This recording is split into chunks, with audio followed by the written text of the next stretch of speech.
Bismillahirrahmanirrahim. Assalamualaikum warahmatullahi wabarakatuh. Alhamdulillah, alhamdulillahilladzi nahmaduhu wa nasta'inuhu wa nastaghfiruh wa na'udzu billahi min syururi anfusina wa min sayyiati a'malina. May yahdihillahu fala mudhillalah wa may yudlilhu fala hadiyalah. Asyhadu an la ilaha illallah wahdahu la syarikalah wa asyhadu anna Muhammadan abduhu wa rasuluh wa la nabiyya ba'dah amma ba'd. Sahabat Asa TV yang disayangi Allah Subhanahu wa taala, apa kabar semuanya? Mudah-mudahan Allah Subhanahu wa taala senantiasa memberikan kesehatan, memberikan perlindungan dari segala wabah, khususnya di hari-hari belakangan ini yang wabahnya semakin tinggi sekali, dan mudah-mudahan Allah Subhanahu wa taala mengganti segala wabah dan musibah dengan kebaikan dan keberkahan insyaallah. Alhamdulillah, segala puji bagi Allah atas segala nikmat dan karunia-Nya. Kita bersama-sama masih bisa bersama acara I Love Monday, I Love My Job, ya, yang mudah-mudahan dengan kita kembali ke acara ini, insya Allah akan mendatangkan kemanfaatan yang baik di dunia, terlebih-lebih di akhirat insya Allah. Sholawat teriring salam, tidak lupa pula mari kita haturkan kepada uswah dan qudwah kita, junjungan dan tauladan kita, Nabi kita Nabi Muhammad sallallahu alaihi wasallam. Mudah-mudahan kita termasuk orang-orang yang istiqomah menapaktilasi sunnah-sunnah beliau dalam seluruh aspek kehidupan kita, termasuk dalam muamalah sebagaimana tema kita dalam kesempatan ini. Dan mudah-mudahan juga insya Allah kita semua termasuk ke dalam golongan umatnya yang kelak mendapatkan syafaat dari beliau. Amin ya rabbal alamin. Sahabat Asa TV yang dimuliakan Allah Subhanahu wa taala, melanjutkan kajian kita berkenaan dengan transaksi yang diharamkan oleh syariah. Kita kemarin baru mengupas 2 item, ya. Dari 7 yang disingkat dengan maghrib, ya, maisir, aniaya, gharar, haram, riba, ihtikar, dan batil. Kita kemarin baru muqaddimah dan juga kemudian dilanjutkan dengan baru 2 transaksi yang diharamkan oleh syariah yang kita bahas. Yang kemarin kita bahas adalah yang pertama adalah M, yaitu maisir, segala macam jenis transaksi yang di dalamnya ada unsur maisir, seperti asuransi, ya, yang konvensional tentunya, kemudian juga trading saham, ya, saham yang tidak semua saham tentunya, karena hukum asal saham itu adalah bukti atas kepemilikan kita terhadap sebuah perusahaan, gitu ya. Namun prakteknya banyak sekali yang fluktuatif dalam saham yang kemudian mengakibatkan atau menimbulkan transaksi yang sifatnya maisir.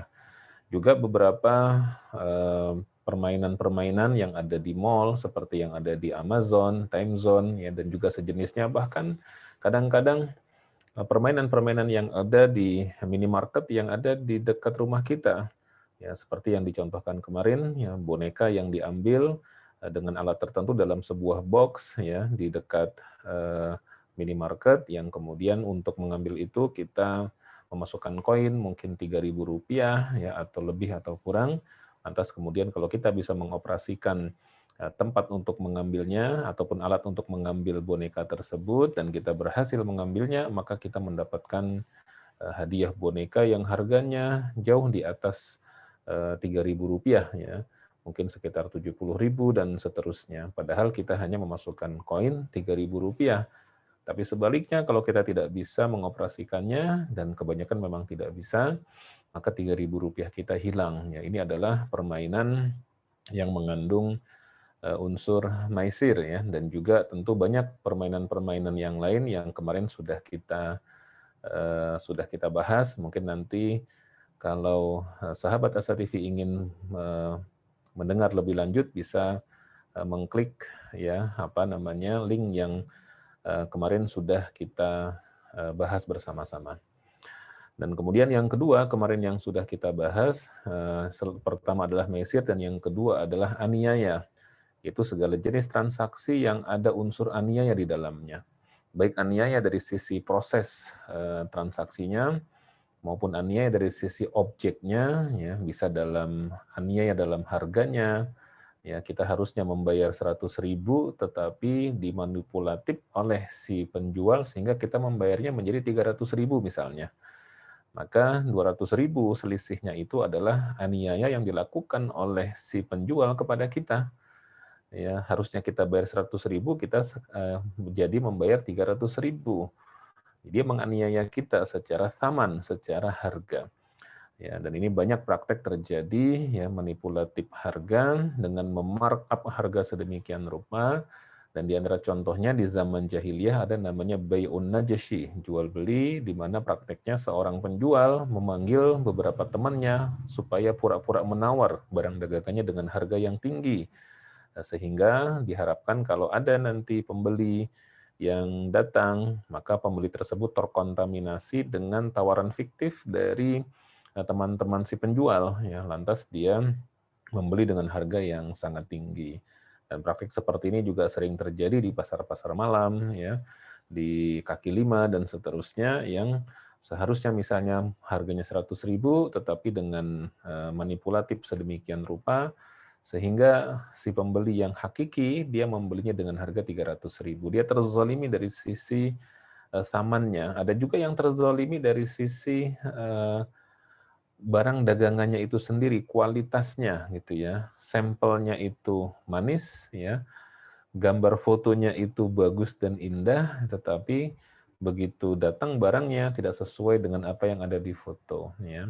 Atau ketika yang di display itu sangat bagus, tetapi ketika realitasnya barang yang memang diperjualbelikan kita terima ternyata ya jauh api dari panggang gitu ya. Kalau yang ditawarkan, yang difoto itu adalah kualitasnya kualitas original ya, yang ori, tetapi begitu barangnya sampai ke kita ternyata barang yang KW. Ini juga termasuk aniaya ya. Dan ini merupakan transaksi yang diharamkan. Tentu bagi si penjual itu berdosa.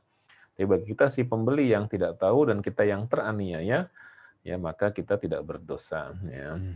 Nah, itu sudah kita kupas kemarin. Kita sekarang masuk sahabat Asa TV yang disayangi Allah. Yang ketiga, sekarang kita masuk.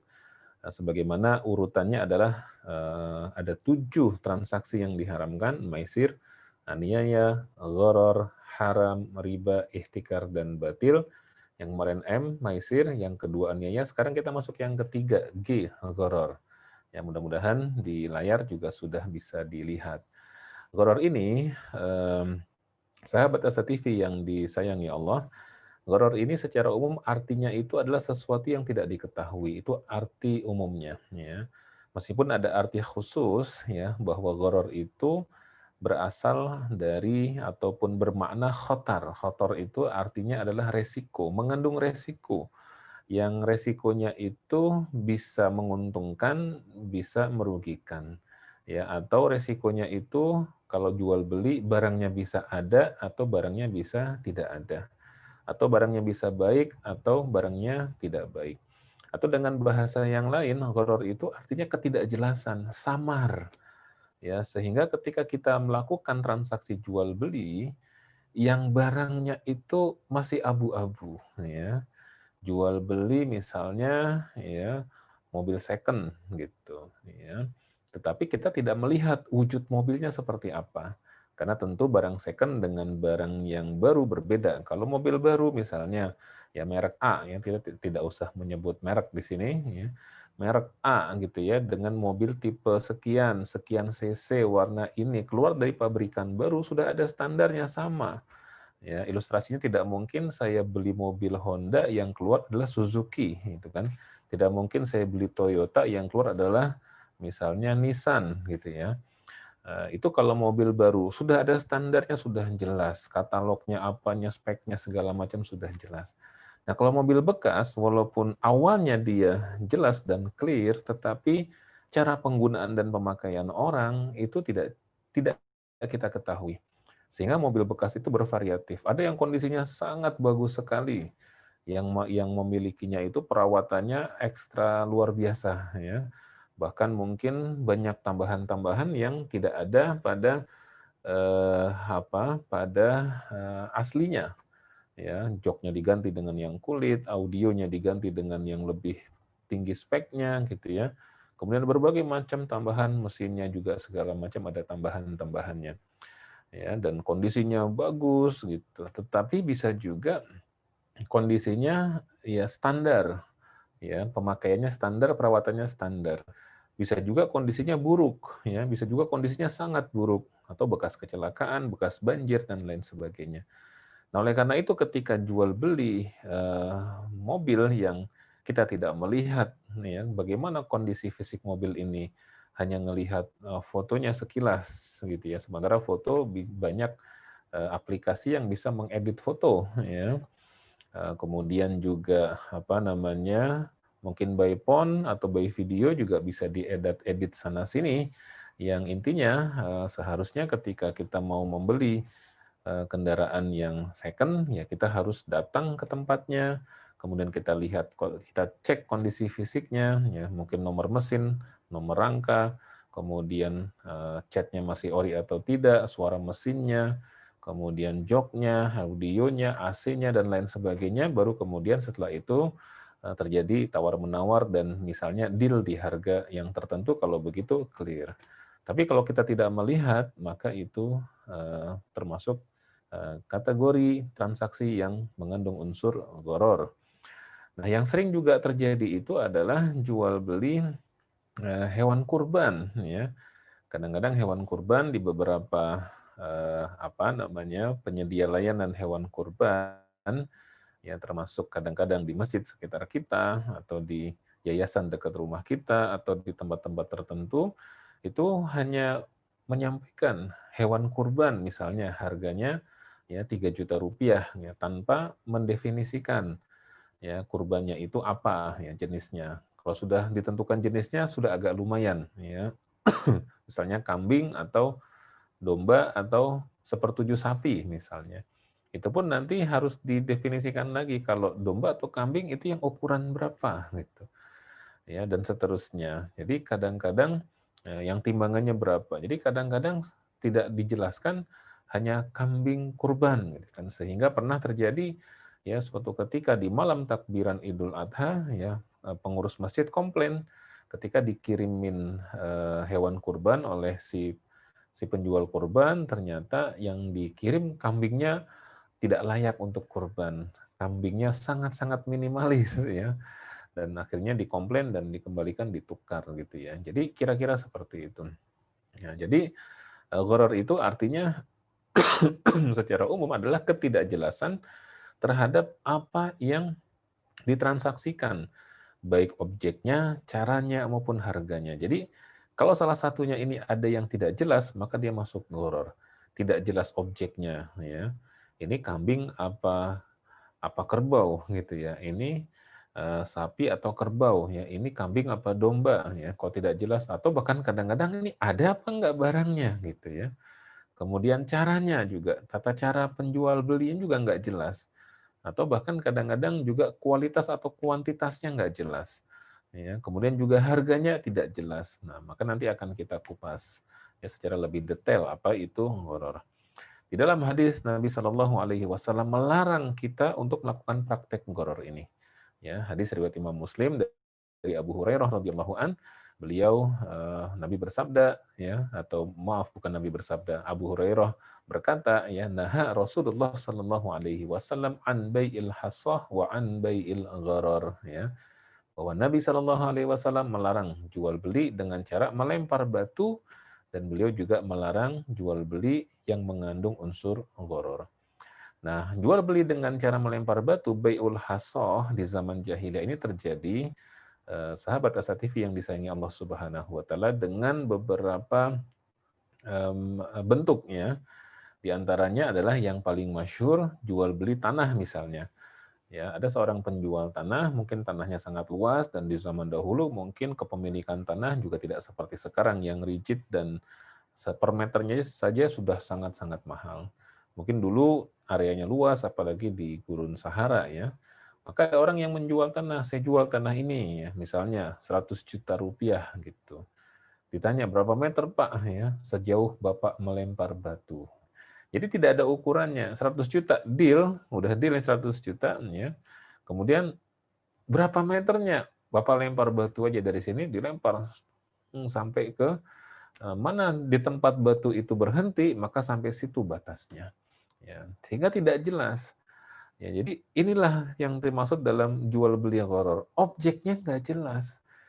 Mungkin tanahnya ada, ini tanahnya ada, tetapi ukuran tanahnya berapa berapa meter gitu ya. Mungkin kalau di Sunda berapa berapa tumbak gitu ya. Ya, atau berapa kalau orang NTB berapa are gitu ya. Atau berapa meter, berapa hektar, tidak jelas. Maka ketidakjelasan ini masuk dalam kategori bai'ul gharar dan ini dilarang oleh Nabi. Salah satu ilat ya ataupun sebab dilarangnya bai'ul gharar ini ya sahabat As-Satifi yang disayangi Allah Subhanahu wa taala adalah menghindarkan dari adanya konflik di kemudian hari. Ya, orang kalau jual beli apa yang diperjualbelikan itu tidak jelas, maka sangat mungkin timbul konflik di kemudian hari. Ya, kenapa? Karena pasti ada salah satu yang dirugikan dan salah satu ada yang diuntungkan. Jadi dalam Islam itu kalau jual beli dua-duanya harus sama-sama diuntungkan. Baik penjual ya mendapatkan keuntungan berupa profit ya, kemudian ataupun pembeli dapat keuntungan berupa mendapatkan barang yang memang dia butuhkan ya sehingga seimbang, balance. Jangan sampai satu diuntungkan sementara yang satunya lagi itu dirugikan. Nah, gharar ini sahabat Asad TV yang disayangi Allah Subhanahu wa taala, ini ada beberapa pembagian-pembagiannya supaya kita lebih lengkap dan lebih jelas melihat pembagian-pembagian tentang gharar ini. Gharar ini ada pembagian-pembagiannya. Mau tahu pembagian-pembagiannya seperti apa? Ya, jangan kemana-mana. Ya, tunggu sebentar lagi. Insya Allah kita akan kembali.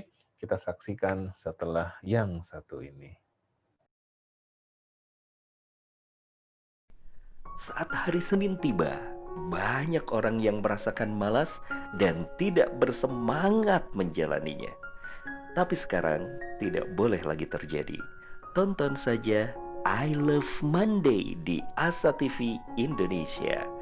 I Love Monday menghadirkan pembahasan mencerahkan dan aplikatif yang dikemas dalam I Love Myself, I Love My Job, I Love My Prophet, dan satu segmen spesial Solve with Love. I Love Monday setiap hari Senin jam 12.30 waktu Indonesia Barat di Asa TV Indonesia. Inspirasi keluarga Islami.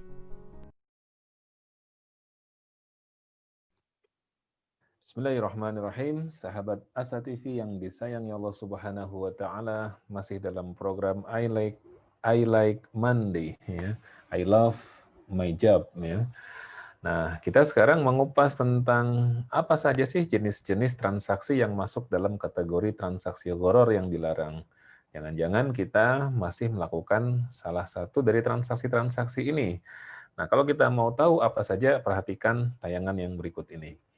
Yang pertama, sahabat Asa TV yang disayangi Allah Subhanahu wa taala, gharar itu ya terbagi menjadi beberapa jenis. Yang pertama adalah gharar dalam harga. Apa yang dimaksud dengan gharar dalam harga? Ini maksudnya adalah kita melakukan transaksi jual beli atau sewa menyewa dan yang sejenisnya, tetapi harga yang ditawarkan itu tidak jelas. Harganya bisa berubah-ubah di tengah jalan. Ya, ini biasanya terjadi pada kasus jual beli jangka panjang. Ya, jual beli jangka panjang tapi ternyata harganya berubah di tengah jalan. Itu tidak boleh. Ya, kenapa? Karena berarti harganya tidak fix. Harga itu tidak boleh berubah, harus disepakati di awal. Adapun proses pembayaran boleh cash langsung dibayar di muka 100% ya atau dibayarnya secara cicil ya sekian kali atau bayarnya nanti sekaligus di akhir ya. Jadi itu adalah kesepakatan. Nah, gharar dalam harga ini ya contoh-contohnya sahabat Asa TV yang disayangi Allah Subhanahu wa taala adalah tadi itu jual beli yang jangka panjang tetapi harganya bisa berubah-ubah. Sehingga tidak ada kepastian ini harganya berapa. Ya, memang bisa diperkirakan tapi tidak ada kepastian. Ini sebagai contoh adalah ini mungkin kita perlu introspeksi diri kita masing-masing sama-sama Dan ini materi ini untuk introspeksi diri kita ya, sama-sama ya. Ya, di antaranya adalah contohnya jual beli rumah ya dengan menggunakan kredit di bank konvensional. Loh, Pak Ustadz, bukannya harga rumahnya itu jelas? Betul, ketika kita datang ke developer, ya, kemudian, Pak, saya mau beli rumah ini dengan tipe ini, ya, dengan model seperti ini, harganya berapa? Developer menawarkan harga yang fix kira-kira. Ini harganya misalnya 300 juta rupiah, gitu ya. Atau ya sekian, terserah deh contohnya berapa. Tapi biar mudah 300 juta rupiah misalnya, gitu ya. Harganya jelas di situ, tetapi ketika kita menggunakan kredit dari bank konvensional, kita mengisi formulir apa segala macam dan kemudian kita mendapat kredit berupa pinjaman ya atau kredit untuk pembelian rumah KPR tersebut, maka di bank itu akan menerapkan kepada kita bunga ya. Sementara bunga itu sendiri nanti akan kita kupas pada yang selanjutnya, yaitu riba. Tapi sebelum kita masuk ke bunga, di harganya ini sendiri saja itu sudah ada gharar. Kenapa demikian? Karena bank menerapkan bunga kepada kita sebagai pembeli, dan bunganya itu bisa fluktuatif naik dan turun tergantung BI rate, ya, tergantung suku bunga yang telah ditetapkan oleh Bank Indonesia. Kadang-kadang bunganya tinggi sehingga cicilan kita ya itu mungkin pokoknya sekian, tetapi bunganya fluktuatif naik dan turun. Sehingga kita tidak tahu sebenarnya cicilan kita ini ya selama misalnya 10 tahun ini harga akhir dari rumah ini berapa sih gitu. Kita sehingga tidak bisa memprediksinya, tidak bisa memperkirakannya. Bisa naik, bisa turun, tergantung suku bunga, dan suku bunga tidak bisa kita kita tetapkan ya. Ini bisa naik dan turun tergantung kebijakan, tergantung kondisi ekonomi dan lain sebagainya. Maka di sini ada unsur gharar dari sisi saman, dari sisi harga. Harganya naik turun fluktuatif. Ya, sehingga kita tidak tahu ini jual beli rumah ini harga rumahnya berapa. Harga pokoknya diketahui 300 juta rupiah, tapi harga akhirnya total yang harus kita bayar berapa? Wallahu a'lam bishawab. Bisa naik, bisa turun tergantung variabelnya. Jadi ini adalah di antara bentuk yang gharar dalam harga. Jadi harganya itu tidak jelas. Dan ini juga berlaku bagi seluruh transaksi jual beli yang harganya itu nggak jelas. Ya, kadang-kadang kita juga ya, misalnya juga nih ada contoh yang lain ya. Contoh yang lain adalah yang sehari-hari. Ada orang jual barang ya, bisa dijual kredit, bisa dijual cash. Dalam Islam boleh nggak jual beli secara cicil? Ya, atau orang kita sering menyebutnya secara kredit, dan sekaligus di waktu bersamaan dia secara cash juga, barangnya sama. Ya. Jawabannya adalah ketika di awal sudah ditetapkan, saya membeli ini dengan cara cash atau saya membeli ini dengan cara kredit, itu boleh. Clear, ulama membolehkan. Tapi tentu nanti ada kaidahnya ya, tidak boleh ada unsur bunga masuk di dalamnya. Tetapi yang sering terjadi di sini dalam kasus gharar dalam harga itu adalah ketika orang menjual barang handphone misalnya, ini cash 2 juta, kredit 2,5 juta. Kita lihat-lihat handphone itu, oh bagus handphonenya, ya udah Pak, saya ambil dulu ya, nanti pembayaran gampang. Tidak diberitahu di situ, mana yang mau kita ambil, cash atau kredit gitu. Nah, ketika kita tidak jelas seperti itu, ini masuk dalam kategori ya jual beli yang gharar. Maka kalau kita mau jual beli supaya terhindar dari gharar dalam masalah saman di harganya, maka harus kita tetapkan terlebih dahulu. Ini kita jual belinya yang cash atau yang kredit gitu, yang cicil atau yang tunai. Kalau kita ambil yang tunai, bayar dengan harga tunai berapa? Misalnya 2 juta rupiah. Cicil berapa? 2.500.000 rupiah. Berapa kali bayar? Tinggal ada kesepakatan ya. Misalnya 2 kali bayar, 3 kali bayar, 4 kali bayar, atau 5 kali bayar. Kalau 2,5 juta, 5 kali bayar kan lebih enak hitungnya ya. 500.000 dikali 5 bulan misalnya. Ya itu clear. Tetapi ketika tidak kita tetapkan di awal ini yang cash atau yang cicil, kita main ambil aja. Saya ambil dulu ya, nanti gampang bayarnya Kadang-kadang kan kita suka mensimpelkan sesuatu. Ya, padahal itu akhirnya mengakibatkan kita terjerumus ke dalam transaksi yang sifatnya gharar. Maka hati-hati, sahabat Asa TV yang disayangi Allah. Yang kedua adalah ada gharar dari sisi objek akadnya, ya, yaitu barang yang ditransaksikan, ya. Dan ini juga terbagi menjadi beberapa bentuk. Yang pertama adalah ketidakjelasan keberadaan objek akad. Jadi kita melakukan transaksi, tapi kita nggak tahu ini objek akad yang ditransaksikan itu ada di mana, ya, atau ada atau tidak, ya, bisa diperoleh atau tidak, ya. Sebagai contoh adalah jual beli hewan dalam kandungan induknya. Jadi umpamanya Kang Firman nih yang ada di studio, ya, umpamanya mau ngejual sapi misalnya, ya. Sapinya itu beranak. Nah, anaknya itu udah lahir kemudian ada orang datang. Ya, Kang Firman berapa harga anak sapinya? Saya dijual nggak harga anak sapinya? Oh dijual, berapa harganya? Sekian, gitu kan? Tawar menawar, oke, deal. Itu nggak ada masalah. Kenapa? Karena sudah wujud itu anak sapinya, sudah ada. Tapi kemudian mungkin tahun berikutnya sapi ini belum melahirkan, tetapi dia sudah ada isinya tuh si sapi betina itu. Ya. Kemudian ada yang datang lagi, Kang Firman jual anak sapi nggak?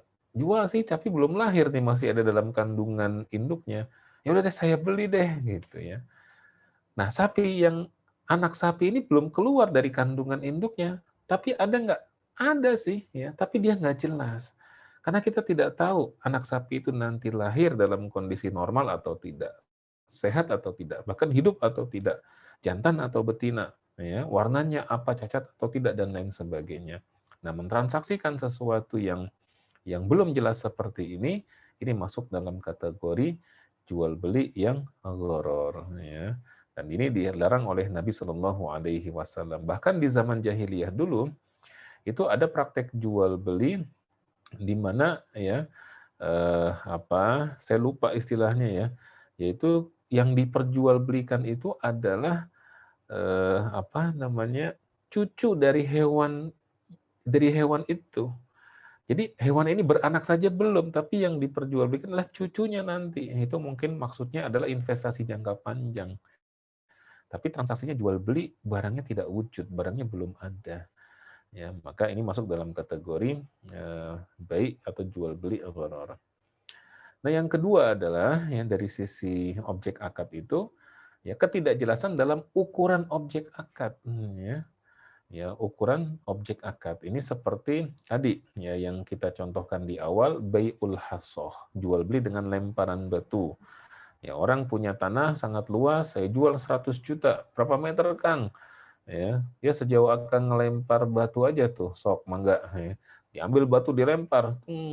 Kalau yang ngelempar mungkin atlet yang kuat badannya, yang fisiknya besar gitu ya, mungkin dia akan jauh dan mendapatkan tanah yang sangat luas.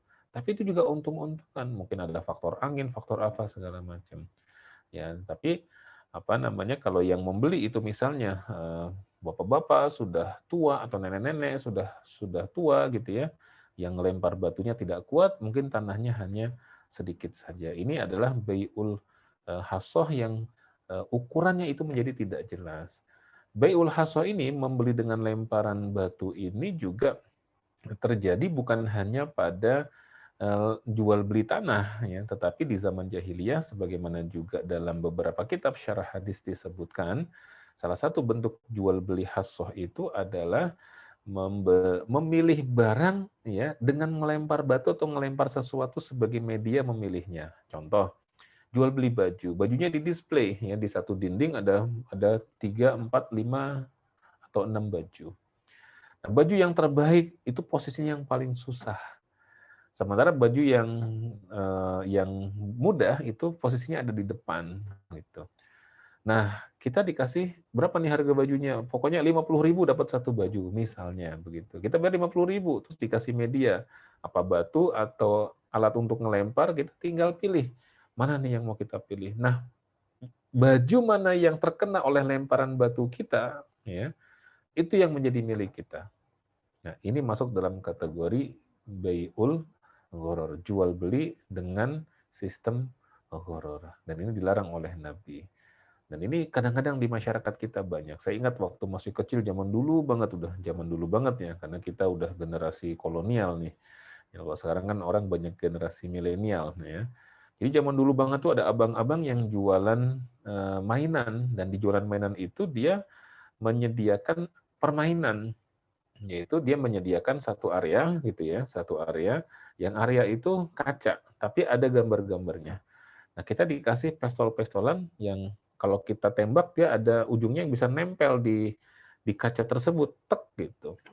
Nah, kita bayar waktu itu sekian rupiah, ya mungkin kalau digambarkan sekarang juga anak sekarang pada nggak tahu ya, Rp25 ya, Jigo zaman dulu ya. Jadi kita tembak itu tek gitu ya. Kalau kemudian pelurunya itu, ya peluru yang karetnya itu yang bisa nempel terkena di tempat-tempat yang memang ada hadiahnya, maka kita dapat hadiah mainan misalnya yang harganya jauh lebih tinggi daripada 25 perak itu. Ya, tapi kalau kita nggak kena apa-apa gitu ya, atau kenanya yang sembarangan, maka kita dapat itu tuh biasanya tuh agar-agar yang nggak ada rasanya, cuma dikasih susu kental manis aja, sehingga ada rasa sedikit manisnya. Ya, nah, ini masuk dalam kategori horor, jual beli yang dengan media melempar batu atau dengan media lainnya yang jual belinya itu adalah betul jual beli baju atau jual beli elektronik atau apalah. Tetapi media untuk memilihnya itu harus dengan lemparan batu, dan itu untung-untungan. Nah, memang antara goror dengan maisir ini agak dekat ya, sehingga banyak yang mengatakan bahwa goror ini merupakan pintu gerbang menuju ke maisir. Dari ketidakjelasan itu akan muncul kepada atau akan mengarah kepada maisir, ya, gambling. Mari kita lanjutkan yang berikutnya, sahabat Asa TV yang disayangi Allah Subhanahu wa taala, ya. Yang berikutnya adalah yang ketiga dalam sisi goror pada objek akad itu adalah ketidakjelasan jenis barang yang ditransaksikan. Ini adalah jual beli kucing dalam karung ya, atau barang dalam kardus ya, dan lain sebagainya yang kita nggak tahu ini barang yang mana ya. Kucing dalam karung ada suaranya ngeong ngeong ngeong ya. Tetapi kita nggak tahu nih kucing yang mana nih, kucing Persia, kucing apalagi tuh ya, Angora ya, atau kucing garong, kita nggak tahu nih kucing yang mana nih, hanya ngeong-ngeongnya saja gitu ya. Jadi jenisnya kita nggak tahu, hanya suaranya saja. Atau membeli barang dalam kardus, kita nggak tahu dalam kardus ini ada berapa banyak barang, pokoknya dijual sama orang. Ayo di kardus ini ada beberapa barang, jual sekian. Ini seperti kalau di televisi itu ya pernah ada tayangan, ya, tapi televisi kabel mungkin dari acara di luar negeri ya, semacam storage war gitu ya, perang perang gudang atau apalah gitu. Ya, jadi gudang itu dilelang, dan bukan masalah lelangnya, lelang itu sebenarnya boleh, tetapi ya gudang itu hanya dibuka, orang tidak boleh masuk, hanya ngira-ngira dari luar, dan mereka kemudian melakukan lelang terhadap kira-kira berapa nih taksiran isi gudang ini gitu kan. Ada yang nawar $100, $200, $300, sampai $1.000 ya. Kadang-kadang udah nawar tinggi, masuk ke dalam nggak ada apa-apa, cuma dus-dusnya doang gitu ya. Tapi kadang menawar murah ya, dapat $100 misalnya, tapi isinya adalah barang-barang antik di dalam dus yang mungkin dusnya kelihatan lusuh dan lain sebagainya. Kita melihatnya dari luar, tidak boleh masuk ke dalam. Nah, ini termasuk ketidakjelasan jenis barang yang ditransaksikan. Jadi intinya kalau kita jual beli ya harus jelas ya, barangnya itu mana, berapa harganya, dan seterusnya. Yang ketiga adalah jenis goror yang ketiga adalah goror dalam waktu transaksi jual beli tersebut yang tidak jelas. Kita membeli barang dengan pesanan. Boleh nggak dalam Islam membeli barang dengan pesanan? Baju dengan pesanan, lemari dengan pesanan. Dalam Islam hukumnya boleh. Tapi harus ada ukurannya. Maksudnya ukurannya itu ukuran waktunya, kapan. Ya, kalau saya misalnya memesan baju kepada atau menjahit baju, misalnya baju saya kegedean, Kang, kecilin dong nih tangannya, kepanjangan nih, tolong dikecilin gitu kan. Berapa nih gitu. Jadi Kalau itu sih jasa mungkin ya, tapi jual belinya mungkin lebih dari bukan mengecilkan. Nih, pesan baju diukur nih seperti jas segala macam. Berapa Kang nih? Sekian ratus ribu misalnya. Kapan jadinya? Kata akangnya, wallahu alam bisawab. Nah, kalau seperti itu udah gak jelas. Wallahu alam bisawab bagus ya. Ketika kita ditanya tentang sesuatu yang sifatnya ilmu dan kita tidak tahu, maka kita jawabnya wallahu alam bisawab. Tapi dalam jual beli nggak bisa. Kan kapan mau diantarnya? Wallahu alam bisawab. Maka ini menimbulkan ketidakpastian dalam transaksi jual beli, dan ini masuk dalam kategori transaksi jual beli yang diharamkan oleh syariah.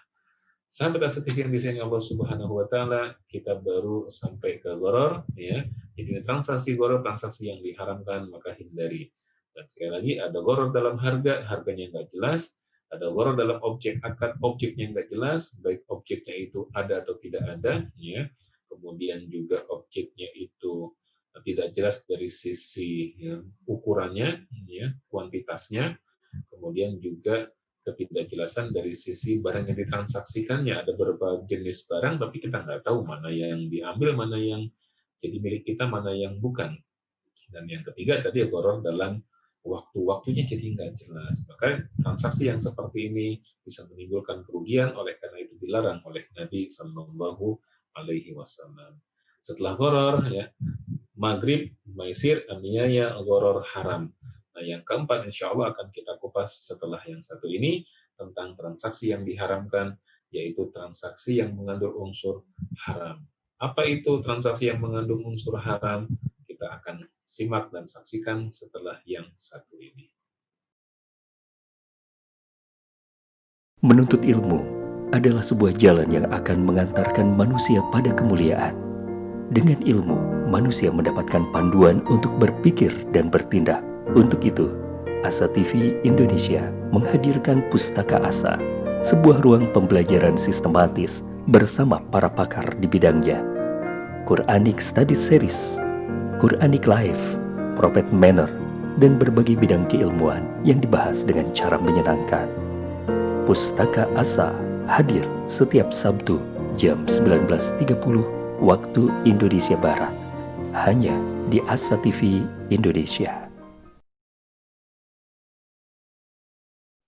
Bismillahirrahmanirrahim. Sahabat Asa TV yang disayangi Allah Subhanahu wa taala, kembali masih di program I Like Monday.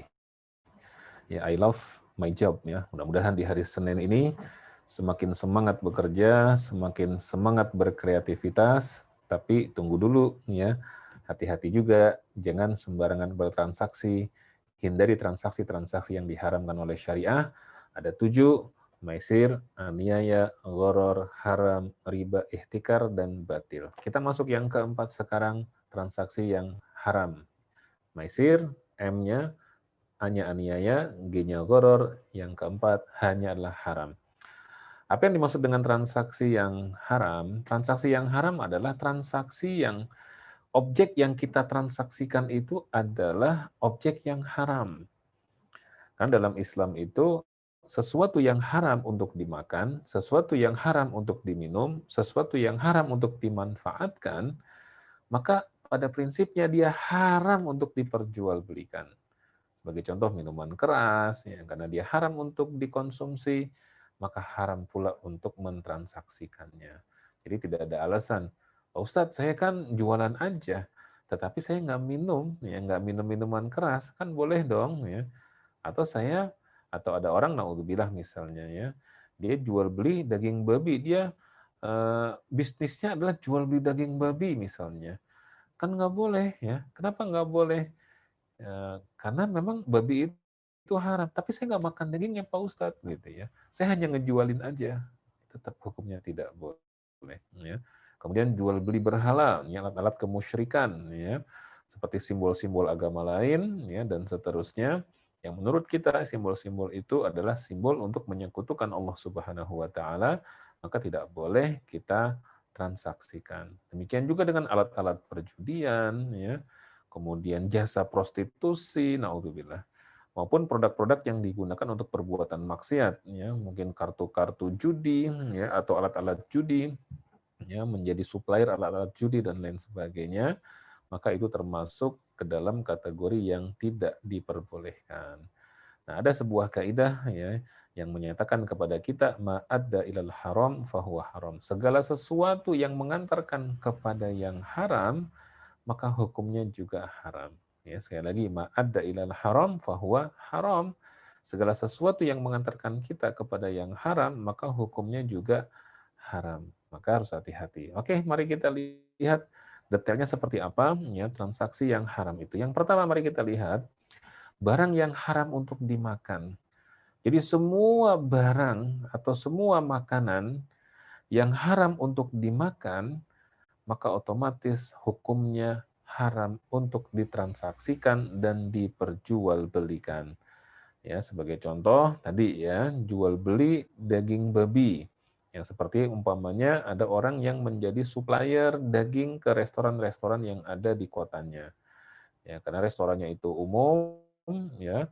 Ada restoran yang punya muslim, ada restoran yang punya non muslim ya, dan seterusnya. Kemudian kita mensuplai daging babi ke restoran-restoran tertentu yang memang di situ menyediakan ya masakan-masakan dari babi. Meskipun kita tidak memakan daging babinya, tetapi kita memakan harganya. Ya, dalam sebuah riwayat disebutkan innallaha idza harrama akla syai'in harrama thumunahu. Sesungguhnya Allah Subhanahu wa taala ketika mengharamkan kita memakan sesuatu, ya sesuatu itu misalnya daging babi, ya, haram bagi kita kita makan. Allah haramkan juga samannya. Apa itu samannya? Harganya, keuntungannya tidak boleh kita makan. Jadi hati-hati ya. Kemudian juga daging anjing juga sama. Ya di daerah-daerah tertentu ya itu ada apa namanya? Saya pernah tinggal di suatu kota nih ya, di kota itu di daerah satu daerah di perempatan ada yang jual tongseng ya, tetapi bukan dari daging kambing ya. Dia tulisannya sengsu ya, tongseng asu, tongseng dari daging anjing ya. Mungkin saya tidak tahu ya apa mungkin ada kemiripan antara daging anjing dengan daging kambing, mungkin sama-sama punya karakter panas gitu ya sehingga cocok dimasak dengan bentuk tongseng gitu ya. Misalnya ada yang memasok daging anjing ke situ dan dia tidak memakan daging anjingnya tetapi dia memakan harganya. Maka itu juga hukumnya adalah haram ya. Demikian juga dengan kue-kue yang mengandung bahan-bahan yang diharamkan. Ya, seperti kadang-kadang tanpa kita sadari kita membeli kue di toko-toko merek kue terkenal dan ternyata kita tidak tahu bahwa di dalam kue tersebut ada unsur yang haramnya. Ya, misalnya ada mengandung rum, ya saya tidak tahu nih bacanya aram atau rum ya. Ya kira-kira begitulah. Rum sering orang menyebutnya rum yang bahan dasarnya itu kalau tidak salah adalah dari alkohol atau makanan yang mengandung arak gitu ya. Seperti di makanan-makanan tertentu, restoran-restoran tertentu, ini sahabat Asa TV juga perlu hati-hati. Ya kadang-kadang dimasakkan dan di warung-warung yang bukan warung besar, kadang warung dekat rumah kita jual mungkin mie, capcay ya dan lain sebagainya. Terkadang ada botol yang botolnya itu maaf ya tulisannya tulisan Cina yang kita nggak paham. Ya, dan kalau kita tanya itu orang menyebutnya arak Cina. Sehingga kadang-kadang masak capcay, masak apa itu dicampur bumbu itu. Dan itu arak ya. Ya, mungkin memang masakan menjadi lebih sedap ya. Aromanya lebih menggugah. Tetapi itu adalah sesuatu yang haram ya. Sehingga tidak boleh kita kemudian memang mengkonsumsinya tidak boleh. Dan kalau tidak boleh dikonsumsi maka memperjualbelikannya juga tidak boleh. Nah yang sering itu adalah apa namanya yang mengandung rum itu. Kadang merek-merek toko kue terkenal yang menyediakan kue-kue yang sangat lezat dan sangat menggugah selera tampilannya itu ternyata mengandung unsur rumnya gitu ya. Dan kadang-kadang ya saya juga tidak tahu ya, banyak juga di kalangan kita yang tidak tahu. Ini sebagai contoh pribadi ya saya pernah datang ke toko kue ya ke toko kue yang cukup besar lah ya. Saya ingin membeli sebuah kue untuk ibunda saya yang alhamdulillah diberi nikmat oleh Allah ya bertambah usianya. Ya dan saya ingin memberikan kue itu kepada ibu saya sebagai syukur kepada Allah Subhanahu wa taala gitu ya. Dan kemudian ketika saya masuk dan memilih kue itu, kemudian saya pesan, "Mbak bisa pesan kue ini?" "Oh bisa Pak." Gitu ya. "Oke deh, saya pesan kue ini berapa menit?" "Tunggu ya Pak, mungkin 10 sampai 15 menit." Saya bilang, "Kuenya halal kan Mbak?" Dia mengatakan, "Halal Pak." Gitu ya. Terus saya tanya lagi, Mbak pakai rum nggak di sini?" "Pakai Pak, sedikit." Gitu ya. Jadi kadang-kadang Mbaknya pun tidak paham, padahal Mbaknya yang penjualnya, dia udah memakai jilbab, tetapi ternyata belum memahami ya tentang apa rum itu dan kemudian bagaimana dan seterusnya ya, sehingga kemudian ya kita kalau sudah begitu ya tidak boleh kita perjualbelikan ya, paling ya bisa nggak pesan yang tanpa rum misalnya dan seterusnya. Jadi sahabat asatif yang dimuliakan Allah Subhanahu wa taala, intinya adalah seluruh barang yang haram dimakan maka haram pula untuk ditransaksikan. Ya, bukan hanya daging babi dan daging anjing, bahkan daging sapi atau daging kambing pun, tetapi yang tidak disembelih dengan cara yang benar, ya, dan kita tahu, atau yang tiren yang mati kemarin, ya, maka tidak boleh ditransaksikan. Ya, di daerah tertentu ada ayam yang tidak dipotong, ya, tetapi dibiarkan mati dengan cara, ya, ada yang katanya ya, saya tidak pernah melihat sendiri, ada yang lehernya dicepitkan ke pintu ya, kemudian sampai mati gitu ya, tapi darahnya tidak dibiarkan keluar karena mungkin kalau sebagian punya anggapan kalau darahnya tidak keluar itu dagingnya lebih manis, lebih enak nih ya. Nah, ini juga tidak boleh, atau bahkan darahnya itu sendiri ya, marus ya, di sebagian tempat ada yang memotong sapi, memotong kambing, memotong ayam, darahnya ditampung. Kemudian sampai membeku, kemudian diiris-iris ya seperti bentuk dadu, lantas kemudian itu menjadi diolah menjadi aneka masakan ya. Ya semacam-macam ya, bisa campur ke nasi goreng, campur ke masakan-masakan yang lain, naudzubillah. Maka itu hukumnya haram. Sesuatu yang haram dimakan, maka haram diperjualbelikan. Termasuk sesuatu yang haram diminum, ya seperti khamar, yaitu minum-minuman keras, ya, atau juga minuman-minuman yang memabukkan, maka itu adalah haram untuk dikonsumsi, maka haram juga untuk ditransaksikan, memperjualbelikannya, menjadi suppliernya, menjadi apa namanya penampungnya, ya misalnya bahkan kita punya rumah kemudian disewa, ya. Pak, kita nyewa rumahnya buat apa? Cuma buat gudang aja, naruh barang. Barangnya apa? Harus kita tanya dulu gitu ya. Barangnya minuman keras, Pak. Wah, nggak boleh. Tidak boleh, itu haram. Meskipun kita tidak minum. Kan kita tidak minum, Pak Ustadz. Betul. Tidak minum, tapi dilarang. Nanti ada hadisnya bahwa Nabi SAW itu melarang, melaknat di dalam khamar minuman keras itu 10 item. Ya. Yang memeras, yang minta diperaskan, yang memesan, yang menuangkan, yang ada 10 itu dilaknat semua oleh Nabi SAW. Tidak boleh. Ya, maka semua yang terkait dengan yang haram hukumnya haram, tidak boleh ditransaksikan, tidak boleh diperjualbelikan. Nah, yang ketiga adalah yang haram dimanfaatkan. Segala macam jenis barang yang haram dimanfaatkan secara syariah, maka haram diperjualbelikan. Seperti jual beli berhala tadi ya, simbol-simbol kemusyrikan, ya, simbol-simbol kemusyrikan, ya, simbol-simbol agama lain. Kalau dia seorang muslim, tidak boleh dia menjual simbol-simbol agama lain, karena itu akan digunakan orang untuk menyekutukan Allah Subhanahu wa taala. Alat-alat maksiat ya, seperti alat-alat judi, ya, alat-alat perbuatan dosa, ya, entah apa saja itu juga termasuk yang diharamkan, termasuk konten pornografi, konten-konten kemusyrikan seperti ramalan dan lain sebagainya. Ini merupakan sesuatu yang haram untuk diperjualbelikan. Kenapa? Karena haram untuk dimanfaatkan. Jadi kalau dia haram dimanfaatkan, haram dimakan, haram diminum, maka sudah pasti haram untuk ditransaksikan, diperjualbelikan, disewa menyewakan. Tapi ada yang keempat yang unik, yaitu yang bersumber dari yang haram. Meskipun barang itu adalah barang halal. Contoh seperti jam tangan. Halal jam tangan itu, tapi dia bisa menjadi haram. Kenapa? Ketika kita tahu bahwa proses mendapatkannya itu, si penjual itu dengan cara yang tidak benar. Ini pengalaman saya pribadi, suatu ketika saya sedang berdiri ya di dekat tidak jauh dari tempat saya tinggal waktu itu ya. Kemudian datang seorang pemuda ya, tinggi, kurus, kelihatan agak tergesa-gesa dan agak gelisah. Lihat kanan, lihat kiri gitu. Kemudian dia tawarkan ke saya, "Pak, mau beli jam nggak?" gitu ya.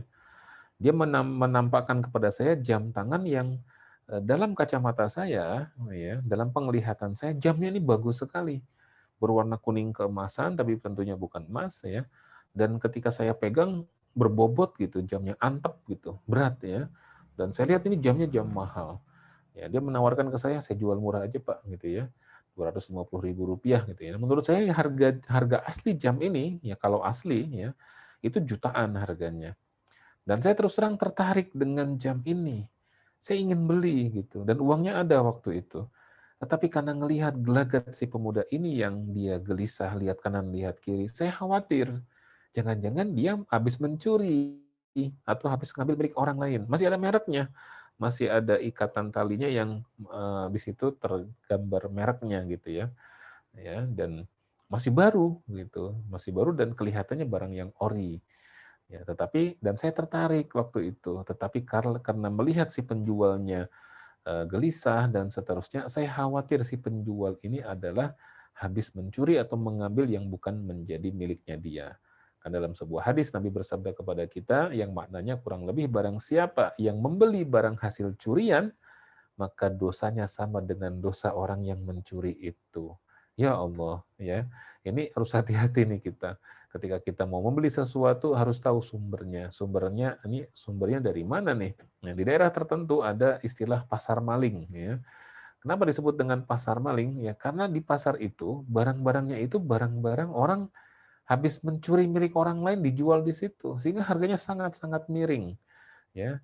Bahkan di tempat tertentu ada yang kalau kita mau beli ibaratnya datang ke situ mau beli onderdil gitu ya. Kang, ada lampu Innova misalnya gitu kan, ini jadi nyebut merek ya.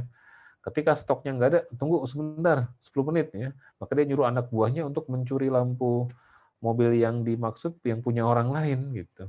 Baru kemudian udah disediain. Nah, ketika kita tahu bahwa itu barang tersebut itu berasal dari proses mendapatkannya dengan cara yang tidak halal, dengan cara mencuri dan lain sebagainya, maka itu sudah barang tentu menjadi transaksi yang diharamkan. Ya, maka ketika kita mau transaksi, sahabat asatif yang disayang Allah Subhanahu wa taala, kita perhatikan juga barang objek yang ditransaksikan ini termasuk objek yang diharamkan atau tidak. Kalau ya, maka tidak boleh. Nih hadis Nabi Shallallahu alaihi wasallam. An Anas bin Malik radhiyallahu anhu qala, dari sahabat Anas bin Malik beliau berkata, la ana Rasulullah sallallahu alaihi wasallam fil khamri asyrah. Rasulullah SAW melaknat ya di dalam minuman keras itu ada 10 item ya. Siapa saja yang dilaknat, yang artinya yang mendapatkan dosa asiroha. Ya, yang pertama adalah yang memerasnya, wa mu'tasiroha, ya yang menyuruh untuk memeraskannya, wasyaribaha, peminumnya, wahamilaha, ya, yang membawanya, ya, wal mahmulatu ilaihi, penampungnya, ya, kemudian wasaqiyaha, baristanya, ya, pelayan yang menghidangkannya, menyiapkannya, ya, kemudian wa akila thamaniha, yang memakan profitnya, ya, mungkin pemegang sahamnya dan seterusnya, wal mushtari laha, ya, kemudian pembelinya, wal mushtaratu lahu, yang menyuruh untuk dibelikannya. Jadi bisa kita lihat kalau barang-barang yang haram untuk dikonsumsi, dimakan, diminum, dimanfaatkan atau bersumber dari yang haram, maka haram pula untuk ditransaksikan dan diperjualbelikan. Sahabat asatif yang disayangi Allah Subhanahu wa taala, ini baru yang keempat, haram ya, maisir, aniaya, goror, haram. Nanti kita akan masuk yang kelima, yaitu riba ya. Maghrib ya, riba nanti insya Allah akan kita kupas setelah yang satu ini. Saat hari Senin tiba, banyak orang yang merasakan malas dan tidak bersemangat menjalaninya. Tapi sekarang tidak boleh lagi terjadi. Tonton saja I Love Monday di Asa TV Indonesia. I Love Monday menghadirkan pembahasan mencerahkan dan aplikatif yang dikemas dalam I Love Myself, I Love My Job, I Love My Prophet, dan satu segmen spesial Solve with Love. I Love Monday setiap hari Senin jam 12.30 waktu Indonesia Barat di Asa TV Indonesia. Inspirasi keluarga Islami. Bismillahirrahmanirrahim, sahabat Asa TV yang disayangi Allah Subhanahu wa taala. Sesi yang terakhir dari transaksi-transaksi yang diharamkan masih dalam program I Like Monday, ya. I Love My Job. Ya. Yang keempat, yang terakhir di sesi ini adalah kita mengupas tentang riba. Di Maisir, aniaya, ghoror, haram, riba, maghrib, ya. Yang kelima kita mengupas tentang riba. Nah, riba ini, sahabat Asa TV yang disayangi Allah Subhanahu wa taala, ini merupakan sebatil-batilnya transaksi. Ini sebagaimana dikatakan oleh para ahli tafsir ketika mereka mengupas tentang riba, ya. Bahkan dalam salah satu tafsir, kalau tidak salah dalam Ibnu Katsir, ketika beliau membahas ayat Al-Baqarah 188, wala ta'kulu amwalakum bainakum bil batil. Ya, dan janganlah kalian memakan harta sesama kalian di antara kalian dengan cara yang batil. Dan dikatakan oleh beliau bahwa sebatil-batilnya transaksi itulah transaksi ribawi. Transaksi yang mengandung unsur riba. Mari kita kupas apa itu riba. Ya. Riba ini secara bahasa, sahabat Asa TV yang disayangi Allah Subhanahu wa taala, secara sederhana dia bermakna aziyadah, tambahan. Jadi transaksi yang ada unsur tambahannya, ya. Dan dilihat dari sisi ataupun sudut pandang teknis, riba adalah pengambilan tambahan dari harta pokok atau modal secara batil. Ya tentu ya bukan sembarang tambahan ya. Kalau tambahan tetapi ada underlying-nya itu boleh, ya ada legalitas formalnya itu boleh, ya seperti jual beli. Kalau jual beli saya kulak, ya saya membeli barang dari grosir harganya misalnya Rp50.000, ya kan saya perlu ongkos ke sana, saya ngabisin waktu saya ke sana, saya juga punya resiko ketika saya ke sana pulang ke rumah di jalan mungkin bisa tumpah, bisa jatuh, bisa pecah dan lain sebagainya. Ya, dan kemudian saya kemas di rumah, kemudian saya jual di toko saya, gitu misalnya. Nah, karena saya punya tenaga yang saya keluarkan, saya punya resiko dan seterusnya, maka saya boleh menambah. Saya beli 50.000 dari toko grosir, kemudian saya jual secara ecer di toko saya, misalnya harganya Rp65.000. Yang Rp15.000 itu adalah tambahan, tapi itu adalah tambahan yang boleh. Nah, sedangkan riba ini adalah tambahan yang tidak boleh, yang tidak ada dasarnya. Ya. Nah, sebagai contoh, ya ini definisi Syekh Yusuf Al-Qardawi, beliau mengatakan riba itu adalah setiap pinjaman yang di dalamnya disyaratkan adanya tambahan tertentu. Nah, jadi dalam konteks pinjam meminjam itu tidak boleh ada tambahan. Ya, dalam qard, dalam hutang piutang, ya sahabat Asa TV yang disayangi Allah Subhanahu wa taala, itu tidak boleh ketika hutang piutang itu kita mensyaratkan kepada orang yang meminjam uang kepada kita dengan tambahan tertentu. Misalnya, Pak Ustadz, saya pinjam uang dong gitu ya. Saya buat pulang kampung nih, ada perlu, ya ada saudara punya mau hajatan di kampung, saya nggak punya uang nih. Saya ada tagihan tapi baru keluar mungkin 2 minggu lagi. Ya, dan saya perlu uangnya sekarang. Ya, boleh nggak saya pinjam uang 1 juta gitu, misalnya gitu ya. Misalnya saya katakan, wah ini orang lagi butuh uang nih. Saya bilang, boleh nih 1 juta, tapi dikembalikannya 1.200.000 ya, misalnya. Rp200.000 dari tambahan hutang pokok Rp100.000, dari hutang pokok Rp1.000.000, tambahan Rp200.000 itu adalah yang dimaksud dengan riba. Ya, jadi riba itu adalah tambahan tadi itu. Kenapa tidak boleh? Dalam Islam memang tidak boleh dilarang. Kullu qardin jaru alaihi naf'an fahuwa riba. Setiap setiap hutang atau pinjaman jaru alaihi naf'an. Yang dibalik hutang itu ada naf'an, ya, ada manfaat yang diperoleh untuk si pemberi pinjaman, maka manfaat itu adalah riba.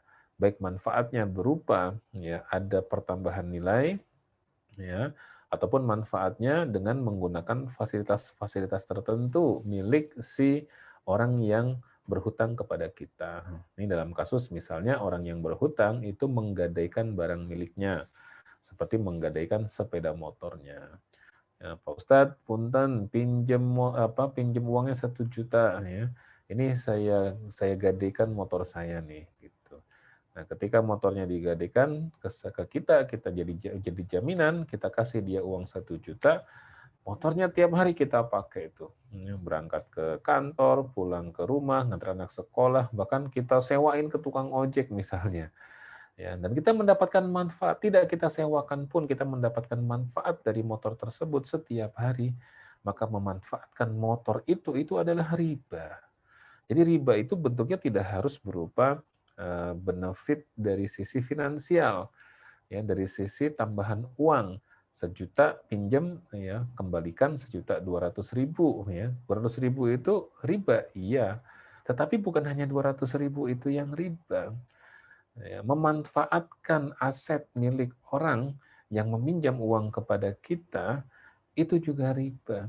Ya, contohnya tadi, ya, meminjam uang dan dia menjaminkan sepeda motornya. Tiap hari kita pakai itu sepeda motornya buat jalan-jalan, ngantar anak ke kantor, ke pasar, apa segala macam, maka itu adalah riba. Tapi kalau kita memakai sepeda motor bukan tujuan untuk memanfaatkan, tetapi untuk memelihara motor tersebut. Ya mungkin 3-4 atau seminggu sekali motornya kemudian kita nyalakan dan kemudian kita jalan sebentar supaya tidak rusak itu motor, ya, maka kalau itu termasuk yang boleh. Nah, bahkan menurut ulama Hambali masih dalam definisi riba itu kelebihan suatu harta tanpa penggantian di dalam suatu kontrak pertukaran harta dengan harta itu adalah riba. Nah, kalau dari Hambali melihatnya, kalau tadi Yusuf Qaradawi melihatnya dari sisi hutang piutang, ya, timbul riba, yaitu ketika ada tambahan. Kalau ulama Hambali itu melihatnya dari sisi pertukaran barang sejenis yang ada tambahan di dalamnya. Ya, sebagai contoh, umpamanya tukar menukar uang baru. Ya, ini sering nih ketika menjelang hari Lebaran. Ya, uang 20 ribuan atau 10 ribuan senilai 1 juta, yaitu dijual dalam tanda kutip dengan 1.100.000. Jadi pertukaran uang dengan uang sejenis, kalau jenisnya beda masih boleh. Ini sejenis, sama-sama rupiah, ya. Ya, cuma yang satu adalah pecahan 10.000 atau 5.000 atau 20.000, yang satu lagi masih bebas 100.000 atau berapa. 1 juta ditukar dengan 1.100.000. Selisih 100.000 itu masuk dalam kategori riba. Ya. Kalau tadi yang Yusuf Qaradawi itu ribanya adalah riba nasiah, kalau yang ulama Hambali ribanya adalah riba fadl. Bahkan yang cukup membuat kita khawatir adalah yang dikemukakan oleh Syekh Muhammad Abduh. Mendefinisikan riba dengan penambahan-penambahan yang diisyaratkan. Jadi bukan hanya syarat, disyaratkan udah pasti riba. Orang datang ke saya pinjam, saat pinjam duit 1 juta, boleh, tapi kembalinya 1.200.000 ya. Itu saya syaratkan, udah pasti itu riba. Tapi ini diisyaratkan. Dia datang kepada saya, Pak Ustadz pinjam duit ya, berapa 1 juta? Nih 1 juta. Saya tidak mengatakan minta tambahan, cuma saya hanya mengatakan ya sama-sama tahu ya, gitu, kira-kira begitu. Atau bahkan saya tidak menggunakan kata-kata begitu, tapi menggunakan isyarat mata saja, pakai kedipan mata, gitu kan. Ya, dan dia melihat, yang meminjam melihat saya ngasih isyarat mata begitu, dia juga ngasih oke, misalnya. Itu adalah juga termasuk kategori riba selama syarat itu atau isyarat yang disampaikan itu adalah adanya penambahan uang. Jadi penambahan-penambahan yang diisyaratkan oleh orang yang memiliki harta kepada orang yang meminjam hartanya karena pengunduran janji pembayaran oleh peminjam dari waktu yang telah ditentukan. Memang konteksnya adalah waktunya harusnya 1 bulan, dia minta diundurkan menjadi 2 bulan. Nah, ketika diundurkan itu dia minta kompensasi, yaitu adanya tambahan dan dilebihkan. Harusnya 1.100.000, harusnya 1 juta, mengembalikannya menjadi 1.100.000 atau 1.200.000. Nah, untuk lebih jelasnya, sahabat Asa TV yang disayangkan Allah Subhanahu wa taala, yuk kita lihat jenis-jenis riba itu apa saja, ya. Yang pertama ada yang disebut dengan riba fadl, ya. Apa itu riba fadl? Yaitu tukar menukar barang sejenis ya dengan jumlah tidak sama. Dari kata-kata fadl, fadl itu lebihan, ya. Jadi ditukar barang yang sejenis tapi ada lebihan tidak sama. Ini seperti jasa penukaran uang receh, ya, baik ketika hari raya Idul Fitri atau juga seperti yang ada di terminal, ya. Maaf ya, apa namanya, Kenek ya atau ya Kenek ya, yang kemudian biasa membantu sopir ya di angkutan umum untuk menerima pembayaran dan seterusnya, dan dia kadang-kadang tidak ada uang receh, maka di saat di terminal ada biasanya ibu-ibu atau bapak-bapak yang jualan jasa uang receh gitu ya. Karena kan orang perlu kembalian, maka dia menjual uang receh misalnya ya 100.000 ya, itu ditukar dengan 95.000 uang receh. 100.000 uang biasa ditukar dengan 95.000 uang biasa. Ada pertukaran uang dengan uang, rupiah dengan rupiah, ya jenisnya sama, tetapi nominalnya tidak sama. Yang satu 100.000, yang satu 95.000, dan ini adalah riba. Ya. Termasuk tadi kalau yang lebaran itu udah pasti, itu udah jelas, yang di pinggir-pinggir jalan. Ya, jadi kalau mau lebaran nukar uang jangan di pinggir jalan karena itu udah pasti riba. Ya, kalau nukar sekalian aja ke bank. Bank syariah juga menyediakan kok jasa penukaran uang itu, dan itu tidak dikenakan apapun. Ya, tidak dikenakan apapun ya. Jadi seperti itu. Atau juga tukar menukar barang sejenis dengan waktu yang berbeda ya, penukaran falas yang tidak tunai. Nah, ini juga penting nih. Pak Ustadz, bagaimana hukum trading forex ya, atau apa namanya, falas, valuta asing ya. Sebenarnya dalam Islam jual beli valuta asing yang mata uang asing itu kita boleh sebenarnya. Ya, saya mau umroh misalnya perlu uang real, saya datang ke money changer lantas menukar uang saya 1 juta rupiah ditukar dengan uang real. Karena saya butuh uang real nanti selama di tanah suci misalnya. Dan yang jual boleh ngambil untung nggak? Boleh. Nah, ini bedanya. Kalau satu jenisnya sama rupiah dengan rupiah, tidak boleh ngambil untung. Tapi kalau jenisnya berbeda, nah dalam fikih itu disebut dengan sorf. Ya, boleh, tetapi ada syaratnya. Apa syaratnya? Harus cash dua-duanya. Rupiahnya sekarang, ya, realnya juga sekarang. Atau dengan kasus dolar, rupiahnya sekarang, dolarnya sekarang. Atau dengan kasus ringgit, ya, mau pergi ke Malaysia, ya, mau ketemu sama datuknya Upin Ipin misalnya gitu ya. Uang rupiahnya sekarang, uang ringgitnya juga sekarang. Ya, tidak boleh umpamanya rupiahnya sekarang tetapi dolarnya bulan depan. Nah, kalau begitu maka itu ada jeda waktu ya, tidak tunai. Kenapa itu dilarang? Karena yang menerima duluan dia bisa memanfaatkan uang itu, sementara yang belum menerima dia dirugikan ya. Dirugikan dia. Oleh karena itu tuh dilarang oleh Nabi SAW, karena dalam transaksi dalam Islam itu makosidnya dua-duanya harus saling untung ya. Ini transaksi. Ini riba fadl. Nah, riba fadl ini dasarnya tidak boleh itu adalah ketika sahabat Nabi yang bernama Bilal bin Rabah. Bilal datang menemui Nabi Shallallahu Alaihi Wasallam membawa kurma yang enak, ya. Dan ini kebiasaan sahabat ketika punya sesuatu yang istimewa datang kepada Nabi dan memberikan sebagian kepada Nabi. Wahai Nabi, ini ada kurma enak, kira-kira bahasa kitanya begitu. Maka Nabi mengambilnya dan memakannya. Dan Nabi kemudian bertanya kepada Bilal, wah ya, dapat dari mana kurma ini wahai Bilal? Ya, karena Nabi tahu Bilal dari daerah mana, dan kurma sejenis ini tidak ada di dalam daerahnya Bilal. Maka kemudian Bilal bercerita kepada Nabi Shallallahu Alaihi Wasallam, wahai Rasulullah, aku punya 2 sok, ya, aku punya, kalau bahasa kita punya 2 kilo kurma kualitas biasa, aku tukar dengan 1 kilo kurma kualitas istimewa. Apa jawaban Nabi? Ya hada ainur riba. Wahai Bilal, ini riba. Tidak boleh kamu melakukan transaksi seperti itu. Ya. Kenapa ini riba, sahabat asatif yang dimuliakan Allah? Karena bisa jadi Bilal itu dirugikan. Contoh misalnya, 2 kilo kurma milik Bilal tadi kualitasnya kualitas biasa. Ya, ditukar dengan 1 kilo kurma kualitas istimewa. 2 kilo kurma kualitas biasa itu misalnya harga per kilonya misalnya 100.000. Ya, 2 kilo harusnya nilainya 200.000. Sementara kurma yang istimewa mungkin harga per kilonya 150.000. Ditukar 2 kilo punya Bilal yang 100.000 kali 2 berarti 200.000 dengan kurma istimewa 1 kilo hanya 150.000. Sehingga ada yang dirugikan gitu.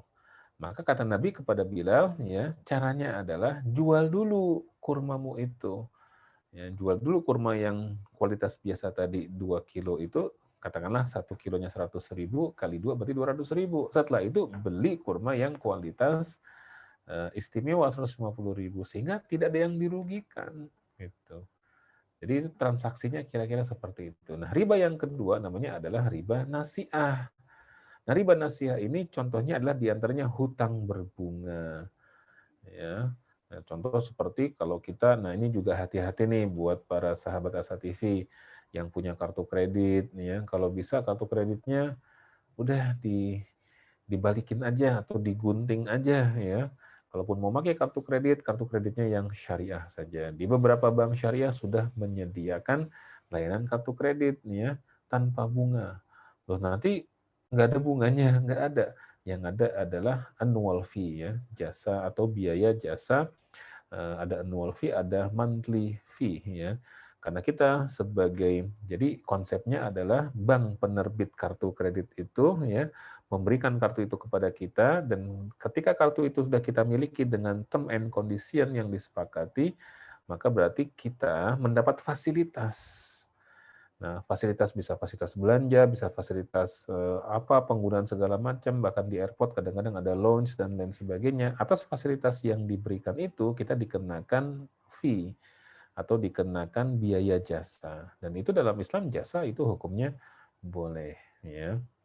Nah, kalau kartu kredit yang konvensional konsepnya adalah kita diberikan hutang nanti kemudian dibayar plus bunga. Nah, bunganya itu tidak boleh. Jadi memang agak mirip, hampir nggak ada bedanya. Memang hampir tidak ada bedanya. Sama seperti nasi goreng ya. Satu nasi goreng halal, satu nasi goreng haram. Padahal bentuknya sama, warnanya sama, ya kira-kira ininya sama. Tapi yang beda adalah nasi goreng yang halal, ayamnya dipotong membaca bismillah, yang haram, ayamnya ayam tiren misalnya. Ya, itu menjadi haram. Ya, kemudian juga seperti hutang dari bank, ya, mau hutang kalau kita datang ke bank 100 juta rupiah misalnya kita berhutang, maka begitu kita akad, ya, langsung pada saat itu argo bunga berjalan. Ya, dan kita mengembalikannya pokok plus bunga. Kalau di syariah, ya, tidak boleh ada bunganya, ya. Paling nanti ada bagi hasil dari usaha yang kita lakukan ketika ada keuntungan, keuntungannya itu dibagi antara pihak bank dengan pihak nasabah yang bersangkutan. Kemudian contoh lain riba nasi'ah adalah jual beli kredit dengan bunga ya. Tadi ya sama ya. Seperti umpamanya kredit mobil, kredit motor, kredit KPR tadi itu perumahan yang kita bahas di deal gharar ya. Jadi kredit KPR itu sudah dari sisi harga-harganya tidak jelas, dari sisi yang kedua dia bunga dan bunga itu haram. Ya. Mungkin nanti lain waktu kita akan kupas lebih detail tentang seluk-beluk riba ya di zaman Nabi ya dan seterusnya. Karena ini cukup panjang ya. Kita tuntaskan yang riba dulu. Yang ketiga adalah hutang dengan memanfaatkan jaminan. Ya, seperti gadai tadi. Ya, ada orang datang kepada saya, Ustaz pinjam duit dong 1 juta ya.